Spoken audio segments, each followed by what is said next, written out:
ਜੈ ਮਸੀਹ ਦੀ ਪਿਆਰੇ ਦਰਸ਼ਕੋ, ਦਿਸ਼ਾ ਪਰਿਵਰਤਨ ਦੇ ਸਾਡੇ ਅੱਜ ਦੇ ਪ੍ਰੋਗਰਾਮ ਦੇ ਵਿੱਚ ਤੁਹਾਡਾ ਸਭਨਾਂ ਦਾ ਇੱਕ ਵਾਰ ਫੇਰ ਤੋਂ ਬਹੁਤ-ਬਹੁਤ ਸਵਾਗਤ ਹੈ। ਅਸੀਂ ਪਰਮੇਸ਼ਰ ਦੇ ਵਚਨ ਦੇ ਵਿੱਚ ਤੁਹਾਡੀ ਦਿਲਚਸਪੀ ਦੇ ਲਈ ਪਿਤਾ ਪਰਮੇਸ਼ਰ ਅਤੇ ਪ੍ਰਭੂ ਯਿਸੂ ਮਸੀਹ ਜੀ ਦਾ ਧੰਨਵਾਦ ਕਰਦੇ ਹਾਂ ਕਿ ਤੁਸੀਂ ਉਹਦੇ ਵਚਨ ਦੀ ਰੋਸ਼ਨੀ ਦੇ ਵਿੱਚ ਲਗਾਤਾਰ ਆਤਮਿਕ ਗਿਆਨ ਪ੍ਰਾਪਤ ਕਰ ਰਹੇ ਹੋ। ਸਾਨੂੰ ਉਮੀਦ ਹੈ ਕਿ ਤੁਹਾਨੂੰ ਇਸ ਦਾ ਵਚਨਾਂ ਦਾ ਬਹੁਤ ਲਾਭ ਪ੍ਰਾਪਤ ਹੋ ਰਿਹਾ ਹੋਵੇਗਾ। ਦੋਸਤੋ, ਅੱਜ ਅਸੀਂ ਮੱਤੀ ਦੀ ਅੰਜੀਲ ਦੇ 6 ਅਧਿਆਏ ਦੀ 1 ਤੋਂ ਲੈ ਕੇ 6 ਆਇਤਾਂ ਤੱਕ ਅਤੇ ਫਿਰ 16 ਤੋਂ ਲੈ ਕੇ 18 ਆਇਤਾਂ ਦੇ ਵਚਨਾਂ ਦੇ ਉੱਤੇ ਗੌਰ ਕਰਾਂਗੇ। ਸਾਡੇ ਅੱਜ ਦੇ ਅਧਿਐਨ ਪ੍ਰੋਗਰਾਮ ਦੀ ਰੂਪਰੇਖਾ ਇਸ ਪ੍ਰਕਾਰ ਹੈ। ਦਾਨ ਦੇਣ ਬਾਰੇ ਅਨੁਸ਼ਾਸਨ ਨਾਲ ਸੰਬੰਧਿਤ ਵਿਅਕਤੀਗਤ ਰੂਹਾਨੀਅਤ। ਇਸ ਦੇ ਅਧੀਨ ਅਸੀਂ ਦੇਖਾਂਗੇ ਦਾਨ ਦੇਣ ਦਾ ਗਲਤ ਤਰੀਕਾ, ਦਾਨ ਦੇਣ ਦਾ ਸਹੀ ਤਰੀਕਾ, ਦਾਨ ਦੇਣ ਦਾ ਫਲ। ਨੰਬਰ 2, ਪ੍ਰਾਰਥਨਾ ਕਰਨ ਦਾ ਨਿੱਜੀ ਆਤਮਿਕ ਅਨੁਸ਼ਾਸਨ। ਇਸ ਦੇ ਅਧੀਨ ਅਸੀਂ ਵੇਖਾਂਗੇ ਪ੍ਰਾਰਥਨਾ ਕਰਨ ਦਾ ਗਲਤ ਤਰੀਕਾ, ਪ੍ਰਾਰਥਨਾ ਕਰਨ ਦਾ ਸਹੀ ਤਰੀਕਾ, ਪ੍ਰਾਰਥਨਾ ਦਾ ਫਲ। ਨੰਬਰ 3, ਵਰਤ ਰੱਖਣ ਨਾਲ ਸੰਬੰਧਿਤ ਨਿੱਜੀ ਆਤਮਿਕ ਅਨੁਸ਼ਾਸਨ। ਇਸ ਦੇ ਅਧੀਨ ਅਸੀਂ ਵੇਖਾਂਗੇ ਵਰਤ ਰੱਖਣ ਦਾ ਗਲਤ ਤਰੀਕਾ, ਵਰਤ ਰੱਖਣ ਦਾ ਸਹੀ ਤਰੀਕਾ, ਵਰਤ ਰੱਖਣ ਦਾ ਫਲ। ਇਸ ਤੋਂ ਬਾਅਦ ਅਸੀਂ ਇਹਨਾਂ ਸਭਨਾਂ ਗੱਲਾਂ ਦੇ ਸਿੱਟੇ ਨੂੰ ਵੇਖਾਂਗੇ। ਤਾਂ ਫਿਰ ਦੋਸਤੋ, ਕੀ ਤੁਸੀਂ ਤਿਆਰ ਹੋ ਅੱਜ ਦੇ ਅਧਿਐਨ ਪ੍ਰੋਗਰਾਮ ਦੇ ਲਈ? ਤਾਂ ਫਿਰ ਆਓ ਬਿਨਾਂ ਸਮਾਂ ਗਵਾਏ ਆਪਣੇ ਅਧਿਐਨ ਪ੍ਰੋਗਰਾਮ ਨੂੰ ਸ਼ੁਰੂ ਕਰਦੇ ਹਾਂ। ਅੱਜ ਦੇ ਇਸ ਦਿਸ਼ਾ ਪਰਿਵਰਤਨ ਪ੍ਰੋਗਰਾਮ ਵਿੱਚ ਤੁਹਾਡਾ ਸਵਾਗਤ ਕਰਦਾ ਹਾਂ। ਅੱਜ ਦੇ ਪ੍ਰੋਗਰਾਮ ਦੀ ਰੂਪਰੇਖਾ ਕੁਝ ਇਸ ਤਰ੍ਹਾਂ ਹੋਵੇਗੀ। ਨੰਬਰ 1, ਦਾਨ ਦੇਣ ਦੇ ਬਾਰੇ ਅਨੁਸ਼ਾਸਨ ਨਾਲ ਸੰਬੰਧਿਤ ਵਿਅਕਤੀਗਤ ਰੂਹਾਨੀਅਤ। ਭਾਗ ਊੜਾ, ਦਾਨ ਦੇਣ ਦਾ ਗਲਤ ਤਰੀਕਾ। ਭਾਗ ਐੜਾ, ਦਾਨ ਦੇਣ ਦਾ ਸਹੀ ਤਰੀਕਾ। ਭਾਗ ਈੜੀ, ਦਾਨ ਦੇਣ ਦਾ ਫਲ। ਨੰਬਰ 2, ਪ੍ਰਾਰਥਨਾ ਕਰਨ ਦਾ ਨਿੱਜੀ ਆਤਮਿਕ ਅਨੁਸ਼ਾਸਨ। ਭਾਗ ਊੜਾ, ਪ੍ਰਾਰਥਨਾ ਕਰਨ ਦਾ ਗਲਤ ਤਰੀਕਾ, ਪ੍ਰਾਰਥਨਾ ਕਰਨ ਦਾ ਸਹੀ ਤਰੀਕਾ, ਪ੍ਰਾਰਥਨਾ ਕਰਨ ਦਾ ਫਲ। ਨੰਬਰ 3, ਵਰਤ ਰੱਖਣ ਦੇ ਨਾਲ ਸੰਬੰਧਿਤ ਨਿੱਜੀ ਰੂਹਾਨੀ ਅਨੁਸ਼ਾਸਨ। ਭਾਗ ਊੜਾ, ਵਰਤ ਰੱਖਣ ਦਾ ਗਲਤ ਤਰੀਕਾ। ਭਾਗ ਐੜਾ, ਵਰਤ ਰੱਖਣ ਦਾ ਸਹੀ ਤਰੀਕਾ। ਭਾਗ ਈੜੀ, ਵਰਤ ਰੱਖਣ ਦਾ ਫਲ। ਸਿੱਟਾ ਅਰਸਨ ਨਾਲ ਸੰਬੰਧਿਤ ਨਿੱਜੀ ਆਤਮਿਕ ਸਮੱਸਿਆਵਾਂ। ਭਾਗ ਊੜਾ, ਅਰਸਨ ਉਸ ਦੇ ਲਈ ਇੱਕ ਢੱਕਣ ਉਪਲਬਧ ਕਰਾਉਂਦਾ ਹੈ ਜੋ ਕਿ ਅਸਲ ਵਿੱਚ ਸਾਡੇ ਜੀਵਨ ਵਿੱਚ ਗਲਤ ਹੈ। ਭਾਗ ਐੜਾ, ਆਸਣ ਮਨੁੱਖੀ ਦੀ ਪ੍ਰਸ਼ੰਸਾ ਦੇ ਲਈ ਇੱਕ ਤੀਬਰ ਇੱਛਾ ਨੂੰ ਬਤਾਉਂਦਾ ਹੈ। ਭਾਗ ਈੜੀ, ਆਸਣ ਯਿਸੂ ਮਸੀਹ ਦੇ ਨਾਲ ਇੱਕ ਪ੍ਰਭਾਵਸ਼ਾਲੀ ਸੰਬੰਧ ਤੋਂ ਪਹਿਲਾਂ ਸਾਨੂੰ ਰੋਕਦਾ ਹੈ। ਭਾਗ ਸੱਸਾ, ਆਸਣ ਭਵਿੱਖ ਦੇ ਬਾਰੇ ਇੱਕ ਝੂਠੀ ਸੁਰੱਖਿਆ ਦੀ ਭਾਵਨਾ ਪੈਦਾ ਕਰਦਾ ਹੈ। ਅੱਜ ਲਈ ਸਾਡੇ ਟੀਚੇ ਕਿਸੇ ਨਾ ਕਿਸੇ ਤਰ੍ਹਾਂ ਸਾਡੇ ਲਈ ਚੀਜ਼ਾਂ ਨੂੰ ਇਸ ਤਰ੍ਹਾਂ ਤੱਕਣ ਦੇ ਲਈ ਸ਼ੁਕਰ ਕਰਨ ਵਿੱਚ ਮਦਦ ਕਰਨਾ ਹੈ ਜਿਸ ਤਰ੍ਹਾਂ ਸਵਰਗ ਉਹਨਾਂ ਨੂੰ ਤੱਕਦਾ ਹੈ। ਇਸ ਤਰ੍ਹਾਂ ਹੁਣ ਸਾਡੇ ਸਾਹਮਣੇ ਮੱਤੀ ਦੀ ਅੰਜੀਲ ਉਸ ਦਾ 6 ਅਧਿਆਇ ਹੈ ਜੋ ਕਿ ਇਸ ਤਰ੍ਹਾਂ ਆਖਦਾ ਹੈ, ਖਬਰਦਾਰ ਤੁਸੀਂ ਆਪਣੇ ਧਰਮ ਦੇ ਕੰਮ ਮਨੁੱਖਾਂ ਦੇ ਸਾਹਮਣੇ ਉਹਨਾਂ ਨੂੰ ਵਿਖਾਉਣ ਦੇ ਲਈ ਨਾ ਕਰੋ, ਨਹੀਂ ਤਾਂ ਤੁਹਾਡਾ ਪਿਤਾ ਕੋਲ ਤੁਹਾਡਾ ਸਵਰਗ ਵਿੱਚ ਹੈ, ਤੁਹਾਡਾ ਕੋਈ ਫਲ ਨਹੀਂ ਹੋਵੇਗਾ। ਸੋ ਜਦ ਤੂੰ ਦਾਨ ਕਰੇ ਆਪਣੇ ਮੋਹਰੇ ਤੂਰੀ ਨਾ ਬਜਾ, ਜਿਸ ਪ੍ਰਕਾਰ ਕਪਟੀ ਸਮਾਜ ਅਤੇ ਰਾਸਤਿਆਂ ਵਿੱਚ ਕਰਦੇ ਹਨ, ਭਾਈ ਲੋਕ ਉਹਨਾਂ ਦੀ ਵਡਿਆਈ ਕਰਨ। ਮੈਂ ਤੁਹਾਨੂੰ ਸੱਚ ਆਖਦਾ ਹਾਂ, ਜੋ ਉਹ ਆਪਣਾ ਫਲ ਪਾ ਚੁੱਕਾ। ਪਰ ਜਾਂ ਤੂੰ ਦਾਨ ਕਰੇ ਤਾਂ ਜੋ ਕੁਝ ਤੇਰਾ ਸੱਜਾ ਹੱਥ ਕਰਦਾ ਹੈ, ਤੇਰੇ ਖੱਬੇ ਹੱਥ ਨੂੰ ਨਾ ਜਾਣੇ। ਭਾਈ ਤੇਰਾ ਦਾਨ ਗੁਪਤ ਵਿੱਚ ਹੋਵੇ ਅਤੇ ਤੇਰਾ ਪਿਤਾ ਜਿਹੜਾ ਗੁਪਤ ਵਿੱਚ ਵੇਖਦਾ ਹੈ ਤੈਨੂੰ ਫਲ ਦੇਵੇ। ਅਤੇ ਜਾਂ ਤੁਸੀਂ ਪ੍ਰਾਰਥਨਾ ਕਰੋ ਤਾਂ ਕਪਟੀਆਂ ਵਾਂਗੂ ਨਾ ਹੋ, ਕਿਉਂ ਜੋ ਉਹ ਸਮਾਜਾਂ ਅਤੇ ਚੌਂਕਾਂ ਦੇ ਖੂੰਜਾਂ ਵਿੱਚ ਪ੍ਰਾਰਥਨਾ ਕਰਨੀ ਪਸੰਦ ਕਰਦੇ ਹਨ, ਜੋ ਮਨੁੱਖ ਉਹਨਾਂ ਨੂੰ ਵੇਖਣ। ਮੈਂ ਤੁਹਾਨੂੰ ਸੱਚ ਆਖਦਾ ਹਾਂ, ਜੋ ਉਹ ਆਪਣਾ ਫਲ ਪਾ ਚੁੱਕੇ। ਪਰ ਜਾਂ ਤੂੰ ਪ੍ਰਾਰਥਨਾ ਕਰੇ ਤਾਂ ਆਪਣੀ ਕੋਠੜੀ ਵਿੱਚ ਵੜ ਅਤੇ ਆਪਣਾ ਬੂਹਾ ਭੇੜ ਕੇ ਆਪਣੇ ਪਿਤਾ ਤੋਂ ਜਿਹੜਾ ਸਵਰਗ ਵਿੱਚ ਹੈ ਪ੍ਰਾਰਥਨਾ ਕਰ, ਅਤੇ ਤੇਰਾ ਪਿਤਾ ਜਿਹੜਾ ਗੁਪਤ ਵਿੱਚ ਵੇਖਦਾ ਹੈ ਤੈਨੂੰ ਫਲ ਦੇਵੇਗਾ। ਹੁਣ 6 ਅਧਿਆਏ ਦੀ 16 ਐਤ ਤੋਂ ਸ਼ੁਰੂ ਕਰੋ, ਜੋ ਕਿ ਇਸ ਠੀਕ ਭਾਗ ਨੂੰ ਅਸਲ ਵਿੱਚ ਜਾਰੀ ਰੱਖਦਾ ਹੈ। ਅਤੇ ਜਾਂ ਤੁਸੀਂ ਵਰਤ ਰੱਖੋ ਤੇ ਕਪਟੀਆਂ ਵਾਂਗੂ ਮੂੰਹ ਉਦਾਸ ਨਾ ਬਣਾਓ, ਕਿਉਂ ਜੋ ਉਹ ਆਪਣਾ ਮੂੰਹ ਇਸ ਲਈ ਵਿਗਾੜਦੇ ਹਨ, ਭਾਈ ਉਹ ਮਨੁੱਖਾਂ ਨੂੰ ਵਰਤੀ ਮਾਲੂਮ ਹੋਣ। ਮੈਂ ਤੁਹਾਨੂੰ ਸੱਚ ਆਖਦਾ ਹਾਂ, ਭਾਈ ਉਹ ਆਪਣਾ ਫਲ ਪਾ ਚੁੱਕੇ।